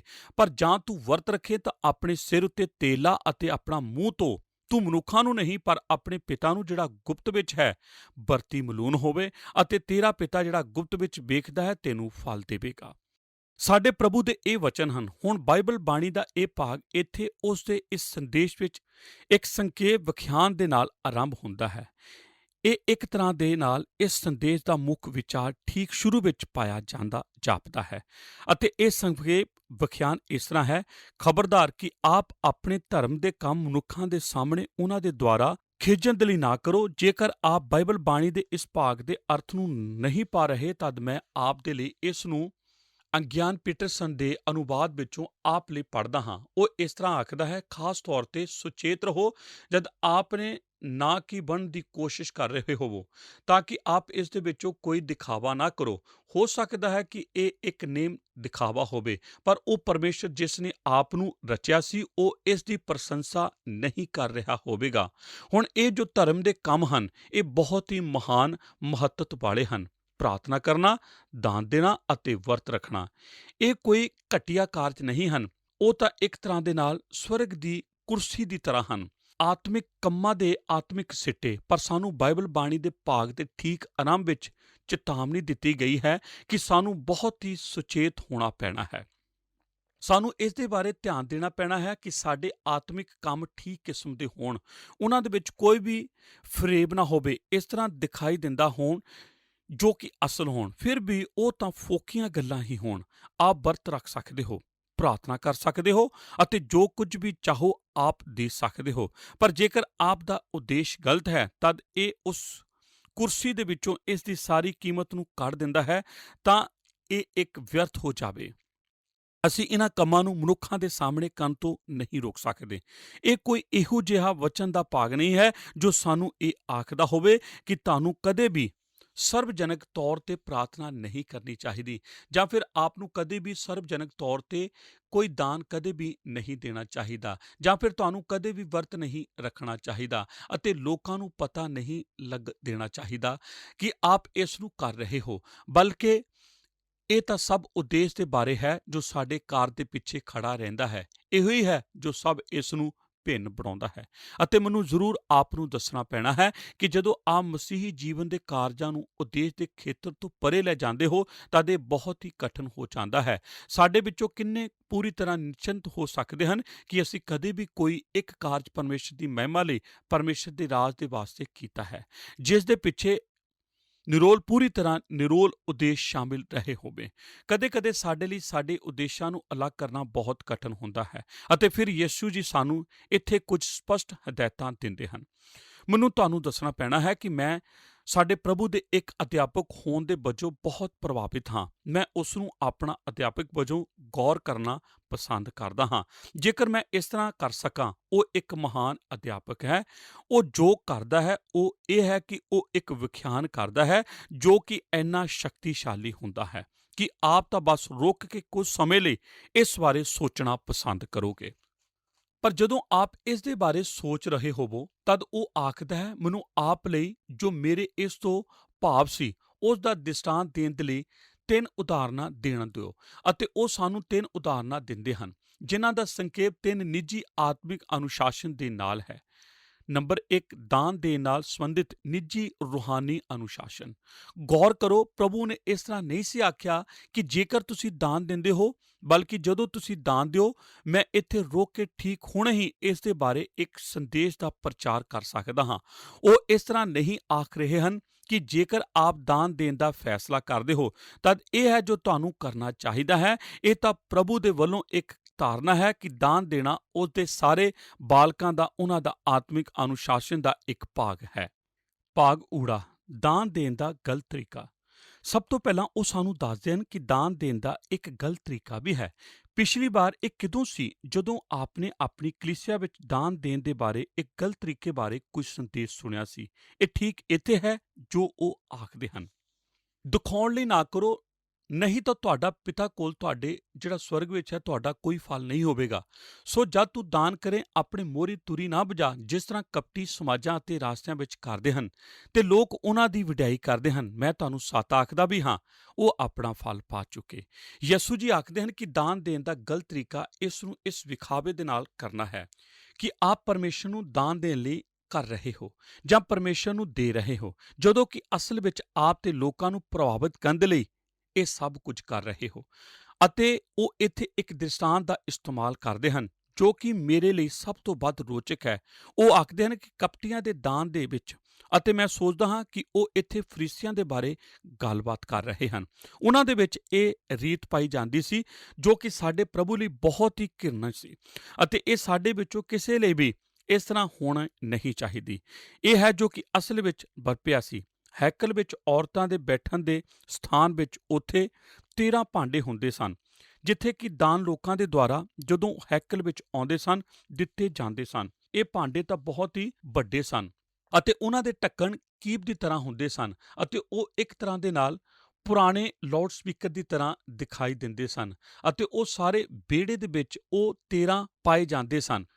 ਫਰੀਸੀ ਲੋਕ ਜੋ ਕਿ ਉਹਨਾਂ ਦੇ ਵੱਡੇ ਦਾਨ ਦੇ ਕਰਕੇ ਪਛਾਣੇ ਜਾਣ ਦੀ ਖੁਆਇਸ਼ ਰੱਖਦੇ ਸਨ, ਉਹ ਉਸ ਦਾਨ ਨੂੰ ਜੋ ਵੀ ਉਹ ਦੇਣ ਜਾ ਰਹੇ ਸਨ ਲੈਂਦੇ ਸਨ ਅਤੇ ਇਸ ਨੂੰ ਛੋਟੇ ਸਿੱਕਿਆਂ ਦੇ ਵਿੱਚ ਬਦਲ ਲੈਂਦੇ ਸਨ, ਜੋ ਕਿ ਇਸ ਦਾ ਸੰਭਵ ਤੌਰ ਤੇ ਇੱਕ ਹਿੱਸਾ ਹੋ ਸਕਦਾ ਸੀ। ਸਾਡੇ ਸੱਭਿਆਚਾਰ ਵਿੱਚ ਇਹ ਤਾਂ ਛੋਟੇ ਭਾਂਡ ਦੀ ਤਰ੍ਹਾਂ ਹੋਵੇਗਾ। ਉਹ ਆਪਣੇ ਸਾਰੇ ਦਾਨਾਂ ਨੂੰ ਆਪਣੀਆਂ ਜੇਬਾਂ ਵਿੱਚ ਭਰ ਲੈਂਦੇ ਸਨ ਅਤੇ ਆਪਣੇ ਤੌਲੀਆਂ ਦੇ ਵਿੱਚ, ਅਤੇ ਇਸ ਤਰ੍ਹਾਂ ਔਰਤਾਂ ਦੇ ਉਸ ਹੈਕਲ ਦੇ ਵਿਹੜੇ ਵਿੱਚ ਜਾਂਦੇ ਸਨ, ਅਤੇ ਜਿਉਂ ਹੀ ਉਹਨਾਂ ਭਾਂਡਿਆਂ ਦੇ ਕੋਲ ਦੀ ਲੰਘਦੇ ਸਨ ਤਦ ਉਹ ਤੁਰੀ ਵਜਾਉਂਦੇ ਸਨ, ਜਿਸ ਦਾ ਅਰਥ ਹੁੰਦਾ ਸੀ ਕਿ ਉਹਨਾਂ ਨੇ ਆਪਣੇ ਸਿੱਕੇ ਉਸ ਭਾਂਡੇ ਵਿੱਚ ਪਾ ਦਿੱਤੇ ਹਨ, ਅਤੇ ਆਪ ਇਸ ਨੂੰ ਸਾਰੀ ਹੈਕਲ ਦੇ ਵਿੱਚ ਸੁਣ ਸਕਦੇ ਸੀ। ਕੋਈ ਹੁਣ ਆਖੇਗਾ, ਵਾਹ, ਕਿਸੇ ਤਾਂ ਬਹੁਤ ਵੱਡਾ ਦਾਨ ਪਰਮੇਸ਼ਰ ਨੂੰ ਦਿੱਤਾ ਹੈ। ਇਹ ਅਸਲ ਦੇ ਵਿੱਚ ਹੋ ਸਕਦਾ ਹੈ ਬਹੁਤ ਜ਼ਿਆਦਾ ਨਾ ਹੋਵੇ, ਬਲਕਿ ਇਸ ਨੇ ਤਾਂ ਬਸ ਬਹੁਤ ਜ਼ਿਆਦਾ ਸ਼ੋਰ ਹੀ ਮਚਾਇਆ ਸੀ। ਕਪਟੀ ਇਸ ਤਰ੍ਹਾਂ ਕਰਨਾ ਪਸੰਦ ਕਰਦੇ ਸਨ। ਕਦੇ-ਕਦੇ ਉਹਨਾਂ ਨੇ ਆਪਣੇ ਦਾਨਾਂ ਦੇ ਵਿੱਚੋਂ ਇਸ ਤਰ੍ਹਾਂ ਦੇ ਦਿਖਾਵਾ ਕੀਤਾ ਸੀ, ਅਤੇ ਸਾਡੇ ਪ੍ਰਭੂ ਨੇ ਆਖਿਆ ਸੀ ਕਿ ਜਦੋਂ ਤੁਸੀਂ ਦਾਨ ਦਿੰਦੇ ਹੋ ਤੁਸੀਂ ਇਸ ਤਰ੍ਹਾਂ ਨਾ ਕਰੋ। ਇਹਨਾਂ ਦੋ ਵਿਖਿਆਨਾਂ ਵਿੱਚੋਂ ਜੋ ਮੈਂ ਆਪ ਲਈ ਪੜ੍ਹੇ ਹਨ, ਉਹ ਸਾਡੇ ਲਈ ਇਸ ਨੂੰ ਸਮਝਣ ਦੀ ਇੱਕ ਕੁੰਜੀ ਪੇਸ਼ ਕਰਦੇ ਹਨ। ਉਹ ਇਸ ਨੂੰ ਮਨੁੱਖਾਂ ਦੇ ਦੁਆਰਾ ਵੇਖੇ ਜਾਣ ਦੇ ਲਈ ਕਰਦੇ ਸਨ। ਉਹ ਇਸ ਤਰ੍ਹਾਂ ਮਨੁੱਖਾਂ ਤੋਂ ਵਡਿਆਈ ਪਾਉਣ ਦੇ ਲਈ ਕਰਦੇ ਸਨ। ਦੇਣ ਦੇ ਵਿੱਚ ਜਦੋਂ ਆਪ ਇਸ ਤਰ੍ਹਾਂ ਕਰਦੇ ਹੋ, ਦੂਸਰਿਆਂ ਦੇ ਦੇਖਣ ਵਿੱਚ ਕੁਝ ਵੀ ਗਲਤ ਨਹੀਂ ਹੈ, ਪਰ ਇੱਕ ਖਾਸ ਉਦੇਸ਼ ਦੇ ਨਾਲ ਦਾਨ ਦੇਣਾ ਕਿ ਆਪ ਇਸ ਤਰ੍ਹਾਂ ਕਰਦੇ ਹੋ ਔਰ ਕਰਦੇ ਰਹੇ ਹੋ ਦੂਸਰੇ ਲੋਕਾਂ ਨੂੰ ਇਸ ਨੂੰ ਦਿਖਾਵੇ ਲਈ। ਇਸ ਤਰ੍ਹਾਂ ਦਾ ਦੇਣਾ ਗਲਤ ਹੈ। ਕੁਝ ਕਲੀਸਿਆਵਾਂ ਹਨ ਜਿੱਥੇ ਕਿ ਜੇਕਰ ਆਪ ਦੇ ਕੋਲ ਸਰੋਤ ਹਨ ਤਦ ਆਪ ਕਲੀਸਿਆ ਨੂੰ ਉਹਨਾਂ ਸਰੋਤਾਂ ਨੂੰ ਓਨਾ ਚਿਰ ਨਹੀਂ ਦਵੋਗੇ ਜਦੋਂ ਤੱਕ ਆਪ ਦਾ ਨਾਮ ਕਿਸੇ ਚੀਜ਼ ਉੱਤੇ ਨਹੀਂ ਲਿਖਿਆ ਜਾਂਦਾ। ਕਿਸੇ ਚੀਜ਼ ਦੇ ਉੱਤੇ ਆਪ ਦਾ ਨਾਮ ਹੋਣਾ ਕੁਝ ਵੀ ਗਲਤ ਨਹੀਂ ਹੈ ਜੇਕਰ ਇਹ ਕਿਸੇ ਵਿਅਕਤੀ ਦੀ ਵਡਿਆਈ ਕਰਨ ਲਈ ਕੀਤਾ ਜਾਂਦਾ ਹੋਵੇ। ਇੱਕ ਜਿਮ ਨੇ ਜਿਆਸ, ਜਿਸ ਨੂੰ ਕਿ ਰਿਆਨ ਐਥਲੈਟਿਕ ਸੈਂਟਰ ਆਖਿਆ ਜਾਂਦਾ ਹੈ, ਸਾਡਾ ਖਿਆਲ ਇਸ ਨੂੰ ਇਸ ਤਰ੍ਹਾਂ ਆਖਣ ਦਾ ਹੈ ਕਿਉਂਕਿ ਜੈਰੀ ਰਿਆਨ ਨੇ, ਜਿਸ ਨੂੰ ਇਸ ਸਹੂਲਤ ਨੂੰ ਸੰਭਵ ਬਣਾਉਣ ਦੇ ਲਈ ਇੱਕ ਬਹੁਤ ਹੀ ਅਦਭੁਤ ਦਾਨ ਸਾਨੂੰ ਦਿੱਤਾ ਸੀ, ਪਰ ਕਦੇ ਵੀ ਇੱਕ ਵਾਰ ਵੀ ਜੈਰੀ ਰਿਆਨ ਨੇ ਆ ਕੇ ਤੁਹਾਨੂੰ ਕਦੇ ਨਹੀਂ ਆਖਿਆ ਕਿ ਤੁਹਾਨੂੰ ਪਤਾ ਹੈ ਕਿ ਮੈਂ ਤੁਹਾਨੂੰ ਉਹ ਦਾਨ ਨਹੀਂ ਦੇਵਾਂਗਾ ਜਦੋਂ ਤੱਕ ਆਪ ਇਸ ਜਿਮ ਦੇ ਨਾਮ ਮੇਰੇ ਨਾਮ ਉੱਤੇ ਨਹੀਂ ਰੱਖਦੇ। ਆਪ ਗੌਰ ਕਰੋ ਜੋ ਕੁਝ ਮੈਂ ਆਖ ਰਿਹਾ ਹਾਂ, ਆਪ ਦਾ ਉਦੇਸ਼ ਕੀ ਹੈ। ਅਤੇ ਯਿਸੂ ਜੀ ਆਖਦੇ ਹਨ ਕਿ ਗਲਤ ਤਰੀਕੇ ਦੇ ਨਾਲ ਦੇਣਾ ਇਸ ਤਰ੍ਹਾਂ ਦੇਣਾ ਹੁੰਦਾ ਹੈ ਤਾਂ ਕਿ ਸਾਡੀ ਪਛਾਣ ਬਣਾਈ ਜਾਵੇ। ਭਾਗ ਐੜਾ ਦਾਨ ਦੇਣ ਦਾ ਸਹੀ ਤਰੀਕਾ। ਹੁਣ ਸਹੀ ਤਰੀਕਾ ਕੀ ਹੈ? ਉਹ ਆਖਦਾ ਹੈ, ਪਰ ਜਾਂ ਤੂੰ ਦਾਨ ਕਰੇ ਜੋ ਕੁਝ ਤੇਰਾ ਸੱਜਾ ਹੱਥ ਕਰਦਾ ਹੈ ਤੇਰਾ ਖੱਬਾ ਹੱਥ ਨਾ ਜਾਣੇ। ਇਸ ਦਾ ਅਰਥ ਕੀ ਹੁੰਦਾ ਹੈ? ਆਪ ਆਪਣਾ ਸਾਰਾ ਪੈਸਾ ਹਰੇਕ ਜੇਬ ਵਿੱਚ ਪਾਓ ਅਤੇ ਜਦੋਂ ਆਪ ਦਾਨ ਦੇ ਲਈ ਅੱਗੇ ਆਉਂਦੇ ਹੋ ਇਸ ਦੇ ਵਿੱਚੋਂ ਕੁਝ ਕੱਢੋ, ਕੁਝ ਇੱਥੇ ਕੱਢੋ ਅਤੇ ਕੁਝ ਉੱਥੇ ਕੱਢੋ। ਆਪਣੀਆਂ ਅੱਖਾਂ ਬੰਦ ਕਰੋ ਅਤੇ ਇਸ ਨੂੰ ਦਾਨ ਦੇਣ ਵਾਲੇ ਭਾਂਡੇ ਦੇ ਵਿੱਚ ਪਾ ਦਿਓ। ਮੈਂ ਇਸ ਤਰ੍ਹਾਂ ਨਹੀਂ ਸੋਚਦਾ। ਇਹ ਤਾਂ ਨਵੇਂ ਨੇਮ ਵਿੱਚੋਂ ਇੱਕ ਭਾਸ਼ਣ ਹੈ ਜੋ ਆਖਦਾ ਹੈ ਕਿ ਜਦੋਂ ਆਪ ਦਿੰਦੇ ਹੋ ਤਦ ਆਪ ਨੂੰ ਇਸ ਨੂੰ ਪੂਰੀ ਤਰ੍ਹਾਂ ਸਭ ਤੋਂ ਵੱਧ ਸਰਲਤਾ ਦੇ ਨਾਲ, ਸ਼ਾਇਦ ਸਾਦਗੀ ਦੇ ਨਾਲ ਇਸ ਨੂੰ ਕਰਨਾ ਹੈ। ਇਸ ਦੇ ਕੋਲ ਇਸ ਵਸੀਲੇ ਦੇ ਨਾਲ ਆਓ ਕਿ ਇਹ ਉਹ ਹੈ ਜੋ ਪਰਮੇਸ਼ਰ ਚਾਹੁੰਦਾ ਹੈ ਕਿ ਮੈਂ ਕੀ ਕਰਾਂ, ਅਤੇ ਮੈਂ ਬਸ ਸਰਲਤਾ ਦੇ ਅਤੇ ਦੀਨਤਾ ਦੇ ਨਾਲ ਆਪਣਾ ਦਾਨ ਦਿਓ। ਮੈਂ ਸੋਚਦਾ ਹਾਂ ਕਿ ਹੋ ਸਕਦਾ ਹੈ ਇਸ ਦਾ ਅਰਥ ਹੁੰਦਾ ਹੈ ਕਿ ਆਪ ਨੂੰ ਇਸ ਨੂੰ ਕਿਸੇ ਸਟਾਫ ਮੈਂਬਰਾਂ ਵਿੱਚੋਂ ਕਿਸੇ ਇੱਕ ਨੂੰ ਦੇਣਾ ਪੈਣਾ। ਆਪ ਤਾਂ ਬਸ ਅੱਗੇ ਜਾ ਸਕਦੇ ਹੋ ਅਤੇ ਇਸ ਨੂੰ ਦਾਨ ਦੇਣ ਵਾਲੀ ਝੋਲੀ ਦੇ ਵਿੱਚ ਪਾ ਸਕਦੇ ਹੋ, ਕਿਉਂਕਿ ਇਹੋ ਹੀ ਉਹ ਤਰੀਕਾ ਹੈ ਜਿਸ ਦੇ ਅਨੁਸਾਰ ਪਰਮੇਸ਼ਰ ਚਾਹੁੰਦਾ ਹੈ ਕਿ ਇਹ ਹੋਵੇ, ਦੀਨਤਾ ਦੇ ਨਾਲ ਅਤੇ ਸਾਦਗੀ ਦੇ ਨਾਲ। ਅਤੇ ਫਿਰ ਉਹ ਆਖਦਾ ਹੈ ਇਸ ਨੂੰ ਗੁਪਤ ਤੌਰ ਤੇ ਕਰੋ ਤਾਂ ਕਿ ਤੁਹਾਡਾ ਧਰਮ ਦਾ ਕੰਮ ਗੁਪਤ ਵਿੱਚ ਹੋਵੇ। ਦੂਸਰੇ ਸ਼ਬਦਾਂ ਵਿੱਚ ਆਪ ਇਸ ਨੂੰ ਇੱਕ ਸਰਵਜਨਕ ਭੰਡਾਰ ਨੂੰ ਦੇਣ ਜਾ ਰਹੇ ਹੋ, ਪਰ ਆਪ ਇਸ ਨੂੰ ਚੁੱਪਚਾਪ ਕਰਨ ਜਾ ਰਹੇ ਹੋ, ਬਿਨਾਂ ਕਿਸੇ ਦੇ ਜਾਣਿਆ, ਅਤੇ ਇਸ ਦੇ ਵਿੱਚੋਂ ਕੋਈ ਵੀ ਵੱਡਾ ਵਿਖਾਵਾ ਨਾ ਕੀਤਾ। ਆਪ ਸੱਚਮੁੱਚ ਇਸ ਨੂੰ ਪ੍ਰਭੂ ਲਈ ਕਰ ਰਹੇ ਹੋ ਅਤੇ ਮਨੁੱਖਾਂ ਦੇ ਦੁਆਰਾ ਦੇਖੇ ਜਾਣ ਦੇ ਲਈ ਨਹੀਂ। ਭਾਗ ਈੜੀ, ਦਾਨ ਦੇਣ ਦਾ ਫਲ। ਹੁਣ ਦਾਨ ਦੇਣ ਦਾ ਇੱਕ ਗਲਤ ਤਰੀਕਾ ਅਤੇ ਦਾਨ ਦੇਣ ਦਾ ਇੱਕ ਸਹੀ ਤਰੀਕਾ, ਅਤੇ ਦਾਨ ਦੇਣ ਦਾ ਇੱਕ ਫਲ ਹਰ ਤਰੀਕੇ ਨਾਲ। ਸ਼੍ਰੀਮਾਨ, ਆਪਨੇ ਬਾਈਬਲ ਬਾਣੀ ਦੇ ਭਾਗ ਵਿੱਚੋਂ ਇਸ ਬਾਰੇ ਗੌਰ ਕੀਤਾ ਹੈ? ਇਹ ਤਾਂ ਇਹਨਾਂ ਤਿੰਨਾਂ ਦ੍ਰਿਸ਼ਟਾਂਤਾਂ ਵਿੱਚੋਂ ਹਰੇਕ ਦੇ ਬਾਰੇ ਸੱਚਾਈ ਹੈ। ਗਲਤ ਤਰੀਕੇ ਦਾ ਫਲ ਕੀ ਹੈ? ਇੱਥੇ ਆਖਿਆ ਗਿਆ ਹੈ ਕਿ ਸਵਰਗ ਵਿੱਚ ਆਪ ਦੇ ਪਿਤਾ ਕੋਲ ਤੁਹਾਡੇ ਲਈ ਕੁਝ ਫਲ ਨਹੀਂ। ਇਹ ਨਿਸ਼ਚਿਤ ਤੌਰ ਤੇ ਇੱਕ ਚੀਜ਼ ਹੈ। ਜੇਕਰ ਆਪ ਮਨੁੱਖਾਂ ਦੇ ਦੁਆਰਾ ਦੇਖੇ ਜਾਣ ਦੇ ਲਈ ਦਾਨ ਦਿੰਦੇ ਹੋ, ਤਦ ਆਪ ਸਵਰਗ ਤੋਂ ਕੋਈ ਫਲ ਪ੍ਰਾਪਤ ਨਹੀਂ ਕਰ ਰਹੇ। ਆਪ ਵਿੱਚੋਂ ਕਿੰਨੇ ਜਾਣਦੇ ਹਨ ਕਿ ਜਿਸ ਵਿੱਚ ਵਿਅਕਤੀ ਲਈ ਆਪ ਕਾਰਜ ਕਰਦੇ ਹੋ, ਉਸ ਦੇ ਦੁਆਰਾ ਆਪ ਨੂੰ ਤਨਖਾਹ ਦਿੱਤੀ ਜਾਂਦੀ ਹੈ, ਕਿਉਂਕਿ ਆਪ ਉਹਨਾਂ ਦੇ ਲਈ ਕੰਮ ਨਹੀਂ ਕਰਦੇ, ਅਤੇ ਉਹ ਸਭ ਜਿਸ ਦੇ ਬਾਰੇ ਇਹ ਸਭ ਬਾਈਬਲ ਬਾਣੀ ਦਾ ਭਾਗ ਹੈ, ਉਹ ਇਹੋ ਹੀ ਸਾਨੂੰ ਦੱਸਦਾ ਹੈ ਕਿ ਆਪ ਜਿਸ ਦੇ ਲਈ ਕੰਮ ਕਰਦੇ ਹੋ, ਉਸ ਦੇ ਦੁਆਰਾ ਆਪ ਨੂੰ ਤਨਖਾਹ ਮਿਲਦੀ ਹੈ। ਜੇਕਰ ਆਪ ਇਸ ਨੂੰ ਪ੍ਰਭੂ ਦੇ ਲਈ ਕਰਦੇ ਹੋ, ਤਦ ਆਪ ਪ੍ਰਭੂ ਦੇ ਦੁਆਰਾ ਤਨਖਾਹ ਪਾਓਗੇ। ਜੇਕਰ ਆਪ ਇਸ ਨੂੰ ਮਨੁੱਖਾਂ ਦੇ ਲਈ ਕਰਦੇ ਹੋ, ਤਦ ਮਨੁੱਖਾਂ ਦੇ ਦੁਆਰਾ ਆਪ ਨੂੰ ਦਿੱਤਾ ਜਾਵੇਗਾ। ਬਾਈਬਲ ਬਾਣੀ ਦਾ ਇਹ ਭਾਗ ਆਖਦਾ ਹੈ, ਆਪ ਆਪਣਾ ਫਲ ਪਾ ਚੁੱਕੇ ਹੋ। ਜੇਕਰ ਆਪ ਉਹ ਕੰਮ ਕਰਦੇ ਹੋ ਜੋ ਕਿ ਆਪ ਆਪਣੀ ਪਿੱਠ ਉੱਤੇ ਸ਼ਾਬਾਸ਼ ਲੈਣ ਲਈ ਕਰਦੇ ਹੋ ਅਤੇ ਪ੍ਰਸ਼ੰਸਾ ਪਾਉਣ ਲਈ ਕਰ ਰਹੇ ਹੋ, ਤਾਂ ਕਿ ਲੋਕ ਆਖਣਗੇ ਕਿ ਆਪ ਕਿੰਨੇ ਮਹਾਨ ਵਿਅਕਤੀ ਹੋ। ਇੱਕ ਵਾਰ ਜਦੋਂ ਆਪ ਮਨੁੱਖਾਂ ਤੋਂ ਆਪਣੀ ਪ੍ਰਸ਼ੰਸਾ ਪਾ ਲੈਂਦੇ ਹੋ, ਤਦ ਆਪ ਨੂੰ ਪੂਰਾ ਭੁਗਤਾਨ ਹੋ ਜਾਂਦਾ ਹੈ। ਇਸ ਤੋਂ ਬਾਅਦ ਕੁਝ ਵੀ ਆਸ ਨਾ ਰੱਖੋ, ਕਿਉਂਕਿ ਪਰਮੇਸ਼ਰ ਆਪ ਨੂੰ ਕੁਝ ਵੀ ਨਹੀਂ ਦੇਣ ਜਾ ਰਿਹਾ। ਆਪ ਪਹਿਲਾਂ ਹੀ ਪਾ ਚੁੱਕੇ। ਜੇਕਰ ਆਪ ਇਸ ਨੂੰ ਮਨੁੱਖਾਂ ਦੇ ਲਈ ਕਰਦੇ ਹੋ, ਤਦ ਮਨੁੱਖਾਂ ਦੇ ਦੁਆਰਾ ਹੀ ਆਪ ਦੀ ਅਧੀਨਗੀ ਕੀਤੀ ਜਾਏਗੀ। ਪਰ ਜੇਕਰ ਆਪ ਇਸ ਨੂੰ ਸਵਰਗ ਵਿਚਲੇ ਆਪਣੇ ਪਿਤਾ ਲਈ ਕਰਦੇ ਹੋ, ਤਦ ਤੁਹਾਡਾ ਪਿਤਾ ਜੋ ਗੁਪਤ ਵਿੱਚ ਤਾਕਦਾ ਹੈ, ਉਹ ਤੁਹਾਨੂੰ ਫਲ ਦੇਵੇਗਾ। ਇੱਕ ਦਿਨ ਇਹ ਵਾਪਰਨ ਜਾ ਰਿਹਾ ਹੈ। ਇਸ ਤਰ੍ਹਾਂ ਅਸੀਂ ਵੇਖਿਆ ਹੈ ਕਿ ਦਾਨ ਦੇਣ ਦਾ ਇੱਕ ਸਹੀ ਤਰੀਕਾ ਹੈ ਅਤੇ ਇੱਕ ਗਲਤ ਤਰੀਕਾ ਹੈ, ਅਤੇ ਇੱਕ ਸਹੀ ਤਰੀਕਾ ਹੈ ਜਿਸ ਦਾ ਕੀ ਫਲ ਹੈ, ਅਤੇ ਇੱਕ ਗਲਤ ਤਰੀਕਾ ਹੈ ਜਿਸ ਦੇ ਵਿੱਚ ਵੀ ਇੱਕ ਫਲ ਪਾਇਆ ਜਾਂਦਾ ਹੈ। ਨੰਬਰ 2, ਪ੍ਰਾਰਥਨਾ ਕਰਨ ਦਾ ਵਿਅਕਤੀਗਤ ਆਤਮਿਕ ਅਨੁਸ਼ਾਸਨ। ਦੁਬਾਰਾ ਫਿਰ ਗੌਰ ਕਰੋ, ਇੱਥੇ ਫਿਰ ਇਸ ਤਰ੍ਹਾਂ ਨਹੀਂ ਆਖਿਆ ਗਿਆ ਕਿ ਜੇਕਰ ਤੁਸੀਂ ਪ੍ਰਾਰਥਨਾ ਕਰਦੇ ਹੋ, ਬਲਕਿ ਜਦੋਂ ਤੁਸੀਂ ਪ੍ਰਾਰਥਨਾ ਕਰੋ। ਭਾਗ ਊੜਾ, ਪ੍ਰਾਰਥਨਾ ਕਰਨ ਦਾ ਗਲਤ ਤਰੀਕਾ। ਪ੍ਰਾਰਥਨਾ ਕਰਨ ਦਾ ਗਲਤ ਤਰੀਕਾ ਇਸ ਤਰ੍ਹਾਂ ਹੈ। ਪਰਮੇਸ਼ਰ ਦੇ ਵਚਨ ਵਿੱਚ ਲਿਖਿਆ ਹੈ, ਤੁਸੀਂ ਕਪਟੀਆਂ ਵਾਂਗੂ ਨਾ ਹੋਵੋ, ਕਿਉਂ ਜੋ ਸਮਾਜਾਂ ਅਤੇ ਚੌਂਕਾਂ ਦੇ ਖੂੰਜਿਆਂ ਵਿੱਚ ਪ੍ਰਾਰਥਨਾ ਕਰਨਾ ਪਸੰਦ ਕਰਦੇ ਹਨ, ਤਾਂ ਜੋ ਮਨੁੱਖ ਉਹਨਾਂ ਨੂੰ ਵੇਖਣ। ਜਦੋਂ ਆਪ ਖੜੇ ਹੋਵੋ, ਇਸ ਤਰ੍ਹਾਂ ਪ੍ਰਾਰਥਨਾ ਕਰਨੀ ਗਲਤ ਨਹੀਂ ਹੈ। ਮੈਂ ਉਦੋਂ ਪ੍ਰਾਰਥਨਾ ਕਰਨਾ ਪਸੰਦ ਕਰਦਾ ਹਾਂ ਜਦੋਂ ਮੈਂ ਚੱਲ ਰਿਹਾ ਹੋਵਾਂ। ਮੈਂ ਕਦੇ-ਕਦੇ ਉਦੋਂ ਪ੍ਰਾਰਥਨਾ ਕਰਦਾ ਹਾਂ ਜਦੋਂ ਮੈਂ ਦੌੜ ਰਿਹਾ ਹੋਵਾਂ। ਮੈਂ ਇਸ ਤਰ੍ਹਾਂ ਕਰਨਾ ਬਿਹਤਰ ਪਾਉਂਦਾ ਹਾਂ ਜਦੋਂ ਮੈਂ ਇੱਕ ਖੜ ਕੇ ਦੌੜ ਲਗਾਉਣ ਵਾਲੀ ਮਸ਼ੀਨ ਦੇ ਉੱਤੇ ਹੋਵਾਂ, ਇਸ ਨਾਲੋਂ ਜਦੋਂ ਕਿ ਮੈਂ ਉੱਚ ਮਾਰਗ ਦੇ ਨੇੜੇ ਬਾਹਰ ਹੋਵਾਂ। ਮੈਂ ਪਰਮੇਸ਼ਰ ਦੇ ਨਾਲ ਹੂ-ਬ-ਹੂ ਗੱਲ ਕਰਨਾ ਬੰਦ ਕਰ ਸਕਦਾ ਹਾਂ ਜੇਕਰ ਮੈਂ ਤੇਜ਼ ਨਾ ਹੋਵਾਂ। ਜਦੋਂ ਆਪ ਖੜ ਰਹੇ ਹੋਵੋ, ਉਦੋਂ ਪ੍ਰਾਰਥਨਾ ਕਰਨੀ ਕੋਈ ਗਲਤ ਨਹੀਂ ਹੁੰਦੀ, ਪਰ ਖੜੇ ਹੋਣਾ ਸ਼ਬਦ ਇੱਥੇ ਸਿਰਫ ਸਰੀਰ ਦੇ ਉੱਪਰ ਵੱਲ ਸਿੱਧੇ ਖੜੇ ਹੋਣ ਦੀ ਹਾਲਤ ਦਾ ਵਰਣਨ ਨਹੀਂ ਕਰਦਾ। ਸ਼ਬਦਿਕ ਤੌਰ ਤੇ ਇਹ ਇੱਕ ਆਸਨ ਦਾ ਜ਼ਿਕਰ ਕਰ ਰਿਹਾ ਹੈ, ਭਾਵ ਕਿਸੇ ਖਾਸ ਆਸਨ ਲਈ ਖੜਨਾ।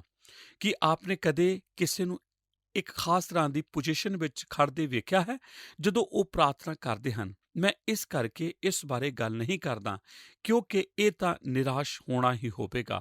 ਅਸੀਂ ਹਮੇਸ਼ਾ ਹੀ ਸਰੀਰਕ ਤੌਰ ਤੇ ਕਿਸੇ ਖਾਸ ਦਿਸ਼ਾ ਵਿੱਚ ਨਹੀਂ ਰਹਿੰਦੇ, ਬਲਕਿ ਅਸੀਂ ਸ਼ਬਦਿਕ ਤੌਰ ਤੇ ਇੱਕ ਖਾਸ ਸਥਿਤੀ ਵਿੱਚ ਹੁੰਦੇ ਹਾਂ। ਆਪ ਵਿੱਚੋਂ ਕਿੰਨੇ ਕੁ ਇਹ ਜਾਣਦੇ ਹਨ ਕਿ ਕੁਝ ਲੋਕ ਇੱਕ ਪ੍ਰਾਰਥਨਾ ਦੀ ਆਵਾਜ਼ ਰੱਖਦੇ ਹਨ, ਉਹ ਤਾਂ ਬਸ ਇੱਕ ਅਦਭੁਤ ਤਰੀਕੇ ਦੇ ਨਾਲ ਗੱਲ ਕਰਦੇ ਹਨ, ਅਤੇ ਫਿਰ ਉਹ ਪ੍ਰਾਰਥਨਾ ਕਰਨਾ ਆਰੰਭ ਕਰਦੇ ਹਨ। ਉਹਨਾਂ ਦੀ ਆਵਾਜ਼ ਲਗਭਗ 3 ਇੰਚ ਤੋਂ ਉੱਪਰ ਜਾਂਦੀ ਹੈ ਅਤੇ 10 ਗੁਣਾ ਉੱਚੀ ਹੋ ਜਾਂਦੀ ਹੈ, ਅਤੇ ਇਸ ਦੇ ਵਿੱਚ ਇੱਕ ਪਵਿੱਤਰਤਾ ਦੀ ਆਵਾਜ਼ ਕੱਢਦੇ ਹਨ ਜੋ ਆਪ ਨੂੰ ਹੈਰਾਨ ਕਰ ਦਿੰਦੀ ਹੈ।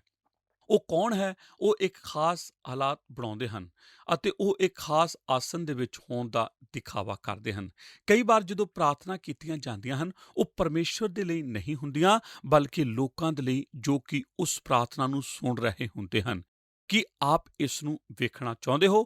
ਆਪ ਕੁਝ ਹੀ ਹਫ਼ਤਿਆਂ ਬਾਅਦ ਹੋਣ ਵਾਲੀ ਰਿਪਬਲਿਕ ਕਨਵੈਨਸ਼ਨ ਨੂੰ ਤੱਕਣਾ। ਉਹ ਕੁਝ ਪ੍ਰਾਰਥਨਾਵਾਂ ਕਰਨਗੇ, ਮੈਂ ਪਿਛਲੇ ਸਮਿਆਂ ਵਿੱਚ ਉਹਨਾਂ ਨੂੰ ਸੁਣ ਚੁੱਕਾ ਹਾਂ।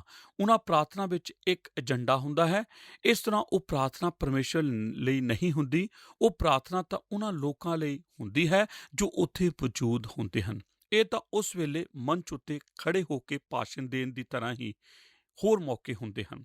ਮੈਂ ਹੁਣੇ ਉਹੀ ਲੰਡਨ ਵਿੱਚ ਪਾਏ ਜਾਣ ਵਾਲੇ ਇੱਕ ਸੇਵਕ ਦੇ ਬਾਰੇ ਪੜ੍ਹਿਆ ਸੀ, ਜਿਸ ਦੇ ਬਾਰੇ ਇੱਕ ਵਾਰ ਇਸ ਤਰ੍ਹਾਂ ਆਖਿਆ ਗਿਆ ਸੀ, ਉਹ ਜ਼ਿਆਦਾ ਹੁਨਰ ਭਰੇ ਲਿਹਾਜ਼ੇ ਵਿੱਚ ਹੋਰ ਕਿਸੇ ਵੀ ਉਸ ਸ਼ਹਿਰ ਵਿੱਚ ਆਮ ਮਸੀਹੀ ਨਾਲੋਂ ਵੱਧ ਸੈਲੀਬ੍ਰੇਟ ਦੇ ਵੱਲ ਪ੍ਰਾਰਥਨਾ ਕਰਦਾ ਹੁੰਦਾ ਸੀ। ਇਹ ਤਾਂ ਬਹੁਤ ਹੀ ਭਿਆਨਕ ਸੀ।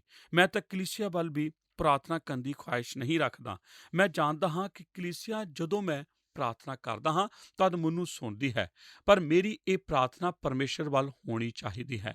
ਜਦੋਂ ਮੈਂ ਪ੍ਰਾਰਥਨਾ ਕਰਦਾ ਹਾਂ ਤਦ ਮੈਨੂੰ ਵਿਖਾਵਾ ਕਰਨਾ ਨਹੀਂ ਚਾਹੀਦਾ।